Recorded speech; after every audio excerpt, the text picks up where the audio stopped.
Ansel Adams.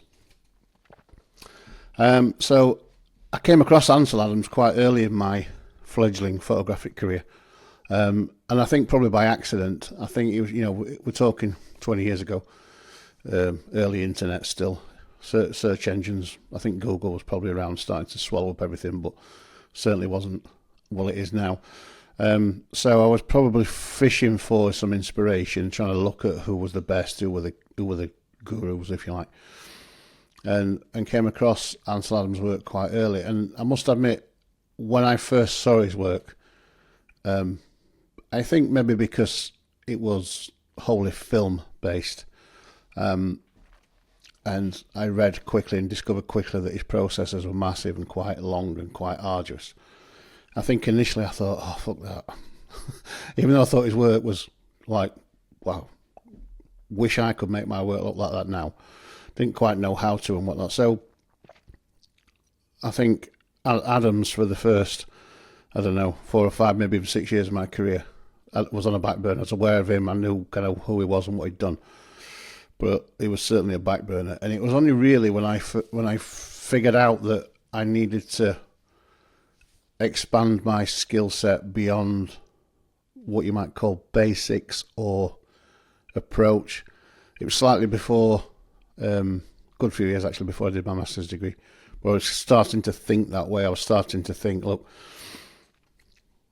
I've attained a level of quality that I can do the same stuff over and over, but my work was a bit meh, bit normal, bit average, and I was looking to see what the people I felt were massively better or greater or different to others were doing and how they did it. So I remembered the work of Adams, and I think you'll have heard me say on many podcasts that I see in contrast. When I'm looking around the room now, I don't quite see things in milky tones. I see stark contrast. That's just how my brain interprets things. And my photographs certainly then didn't look that contrasty. In fact, I'd gone through a period of milk, making them look like a milky brown sepia, and thought it was great. Looking back now, it's fucking horrendous. It was like Amateur City, you know what I mean? It's like, it's worse than that old, let me just black and white everything apart from the flower. Let's leave that in colour. It was worse than that. So I was looking for a way to, I think probably from memory, looking for a way to, how can I get there? And I kind of stumbled probably a few years earlier across Guy Gowan and his work and his processes for making good black and whites. But I think at that time, if I'm honest with you, I knew how to make them. I just didn't quite know why. It was an interpretation thing, I think. So I remember that Adams had got these mega black and whites, which were black and white, not grey and white. And what intrigued me the more I looked at Adams' work was how he was kind of showing you what I'd seen. His photographs looked like, to me, what I felt like I'd seen, and my photographs didn't. And I wanted my photographs to get like that, to look like what Adams was showing. Now, I then, obviously, through looking at his work, seeing some stunning work. I mean, we just put one on screen now just to start with. Probably, I don't know whether it's my favourite or whether it's it's because of the subject content, because those of you that know me know that I like to do a bit of photography of the moon and landscapes of the moon. Maybe that's the throwback to this kind of inspiration. But looking at this picture and thinking, I was thinking, fucking hell, that's what I see. I mean, obviously I don't see the same landscape because I live in Yorkshire, in the suburbs, in the burbs, and I see mostly rooftops and the moon. But that's kind of what I see. The detail from dark black to white highlight with detail, and all the myriad of zones, as he calls them, across that. And so I started studying how Adams had got to the point where he was making pictures that he could manipulate, is that the right word?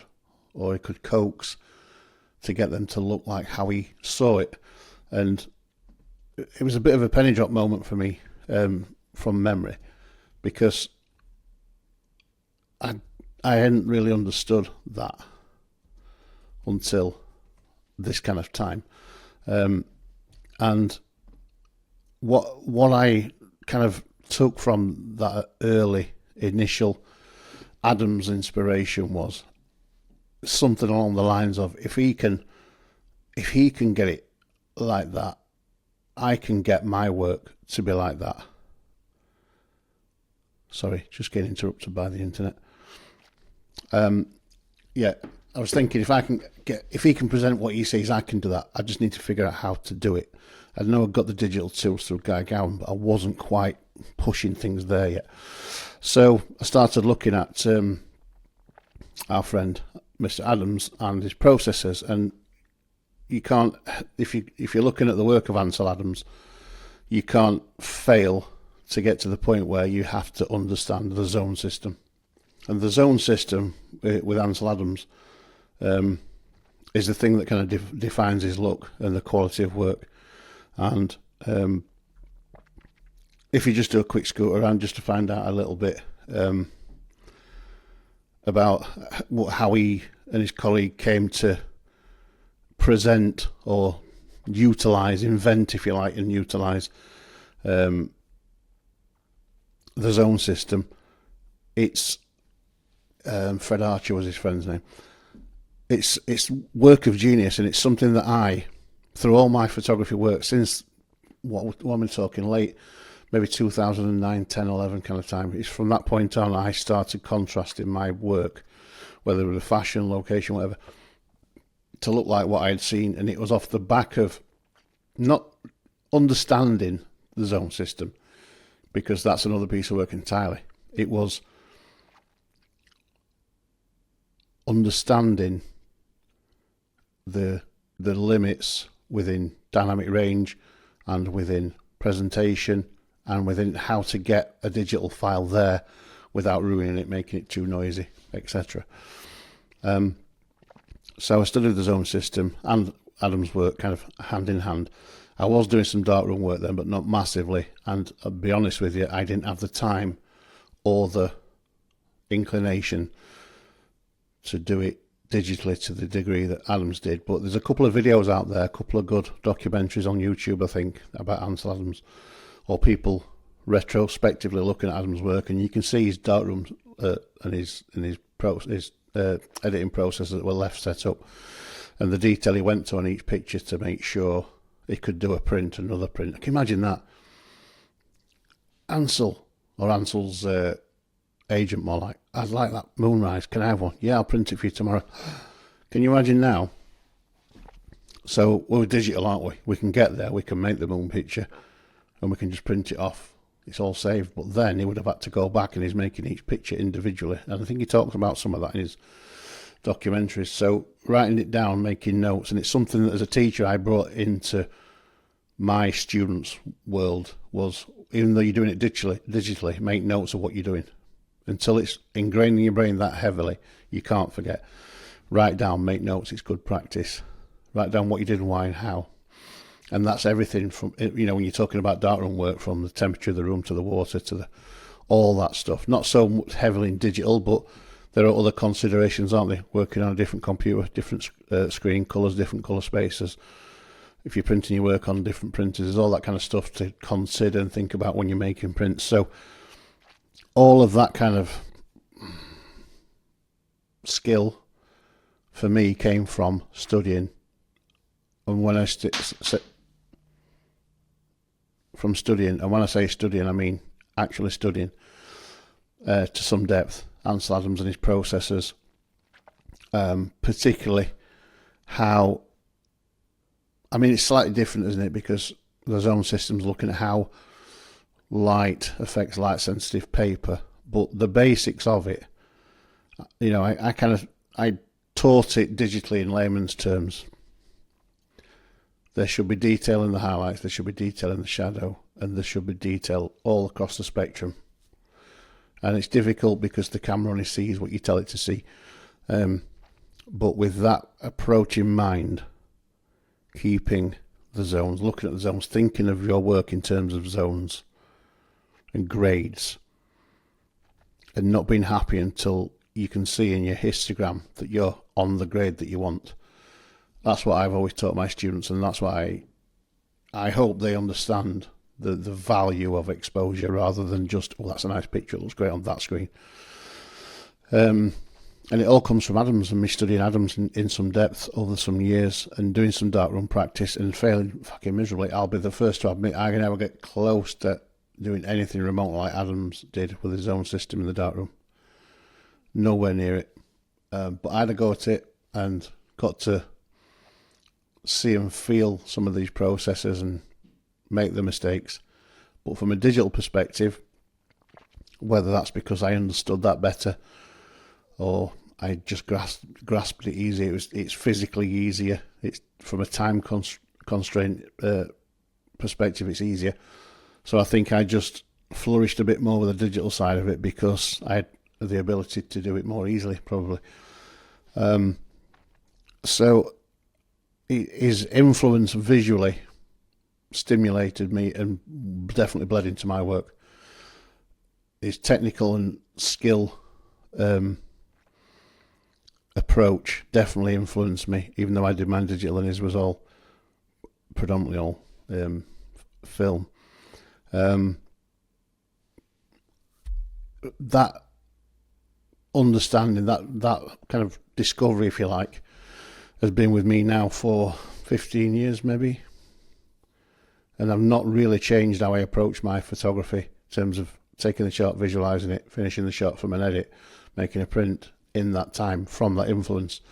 And like I said, that goes across everything from fashion, beauty, portrait to landscape, skyscapes, street even, because I find it allowed me to show pictures how I see things, which is for me a great benefit, because until I discovered that and figured out I could do that, I was struggling to do that. So Ansel Adams was a massive influence on me and continues to be. I just put a few pictures of mine in this folder just to go through. I mean, I just showed you moonrise, but if we put the moonrise shot back on screen, and then beside it we put my shot from a small town near here called Ully from 2015-ish. I think you can see the influence on that every influence I had for Adams in terms of approach, in terms of the zoning system. If you look at that shot, I would have taken that shot probably a few years before, but it wouldn't look like that. It'd be quite milky, or there'd be no that middle field just below the horizon would have had nothing on it. It would have been quite bland, and the foreground with the moving grass would have not been as contrasty or highlight either. So I might have got a similar shot, but the final thing would have been flat, and it wouldn't have been how I saw it. And that's exactly what I saw that day, only in colour. And that comes from the Adams influence. And again, I think if we look at San Francisco, he did this picture of San Francisco, and it's a great shot. Again, you can see through it how he's got his zone system working. Just even on that electricity pylon or whatever that tower thing is in the foreground there, that is, the contrast on it. It's so difficult to photograph without it being black or white or grey or in between. And if you look in the hills, I mean, this is a digital scan. The original picture will look much better, I'm sure. But you can see detail throughout. Where there's black, there's detail. Where there's white, there's detail. And it stuck with me, that. And, a lot of this detail is sunlight coming through the cloud, isn't it? So where you've got shadow on the ground and highlights, that's the thing that's causing it. And when I was in Athens recently, I had this view from the top of the viewpoint of the hill. For the name of the hill, I can't even say it, so I'm not going to try and say it, but I'll put it on the screen for you. The viewpoint of Athens, and just looking at it and watching it, and I can see the highlights and shadows on the ground caused by the sun and the clouds. And I took a picture, and then using my tried and tested knowledge of how to get my picture in Photoshop to tell me that better, for me to be able to show what I saw, the influence on that is clear. I think between the two pictures, between mine and Adams. Now, obviously, I'm not saying mine's better or worse than Adams. I'm just saying you can clearly see the influence. And I haven't stolen it. I haven't purposely gone out to copy that picture. I've just had the presence of mind when I've been out photographing to notice that and to apply what I learned through studying Adams over the last 15, 20 years to my own work. And without that influence, my work wouldn't look like it does. It would look like, probably like every other person's picture, took a picture that day, like a postcard. And that's not what I saw. So Ansel Adams has been a massive influence on me in the last best part of 20, maybe probably 17, 18 years really, but certainly over the last 2 decades. He's the one, from a style, from an approach, from a understanding, expectation, a quality point of view. Adams, for me, has been the single biggest influence on how I approach my photography and how I shoot and edit my work. And if we just look through a few more of Adams, I mean, Snake River, I can see the influence in my work and how I approach it and how I shoot and edit. But I don't understand, even if you don't like landscape photography, even if you don't care for pictures of skies and rivers and hills, how could you not look at that picture and go, fuck me, how's he done that? How has a photographer got a piece of equipment that can only see one part of that well, because you've set it up to look for f9 or f10 or whatever it is, but yet we can see it like the human eye sees it? How's he done that? And it's that I brought into my photography. And although like I said, I'd done a digital zone system kind of approach, it's based off his approach, how to shoot, slightly underexposing, bringing things back in the digital darkroom for me, making sure the highlights, shadows, zones sit where you want them to sit and give you what you saw. And I have a much easier time doing it than I'm sure Ansel did, because I can edit and do my stuff. I can fine-tune it much more easily than Adams could. So there's no comparison in terms of skill and ability from Adams to me, but the inspiration he gave me and all that stuff that I looked and liked and understood that he did, I stole it and built it into my approach. And I'm glad I did, because I love the work that I make. I love how it looks, because it looks like how I saw it. And I think if you can get to a point in your life where your inspirations can allow your work to thrive in that way because of how you've approached, understood, assimilated, stolen inspiration, clear inspiration, then I think your work will definitely be better for it. So I hope that gave you a quick overview stroke understanding of my appreciation of Ansel Adams. Have a look at his work if you've not. Buy a few of his books, watch a few documentaries, and see if there's anything there that you could take and apply to your own work.